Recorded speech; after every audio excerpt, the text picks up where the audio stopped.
Arsimi mundi shkëndin 3-0 në stadiumin e qytetit në Gostivar, në kuadër të javës së 14 të sezonit vjeshtor në Ligën e parë të futbollit vendor, pas pjesës së parë, e cila sa i përket lojës dhe rasteve, ishte e barabartë, por çdo gjë ndryshoi në fillim të pjesës së dytë, kur Shefit Shefiti dhe Alban Taipi shënuan 2 gola, ku pa qartë se fituesi i këtij derbi do të jetë ekipi i Arsimit të Çegranit, ndërsa golin e tretë që realizoi Xhemil Yahii në minutën e 75 vetëm si këtë fitore të papritur për Arsimin. Për skuadrën nga Çegrani është kjo fitoria më e madhe në historinë e klubit, përballë kampionit në fuqi, ekipit që përfaqëson futbollin vendor në Europë, Shkëndis.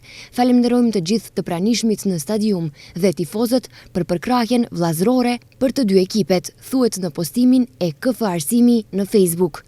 Nga ana tjetër, trajneri Jeton Beqiri i pakënaqur me këtë paraqitje të ekipit të tij, sidomos në pjesën e dytë pas ndeshjes ka deklaruar. Ishte një paraqitje normale në pjesën e parë jone, ku kishim disa raste shumë pastra për shënim, pastaj gjithçka që ndodhin në pjesën e dytë është shumë zhgënjëse, është edhe momente të veçanta dhe turpshme dhe mos them edhe skandaloze nga pjesa jonë, nga paraqitja jonë. Nuk di të shpjegoj për momentin për shkak se duhet të shohim ndeshjen, të bëjmë analiza, por aq shumë gabime në mbrojtje ku kundërshtari thuajse gatin të gjitha. Na dënoi, ishte një ditë shumë e keqe dhe shumë e zezë, një paraqitje shumë e dovën nga ana jonë. Me 3 pikët e fituara, Arsimi tani me 18 pikë të grumbulluara mban pozitën e 6 në rënditje, ndërsa Shkëndia mbetet në pozitën e 3 me 30 pikë. Fitore identike 3-0, dje ka shënuar edhe ekipi i Tikfeshit në Kavadar kundër ekipit të Bashkimit të Kumanovës.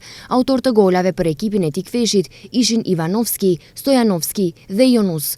Kujtojmë se të premten Makedonia Gjorgje Petrov humbi nga Sileksi 1-2, ndërsa dje AP Brera humbi nga Vardari 0-2.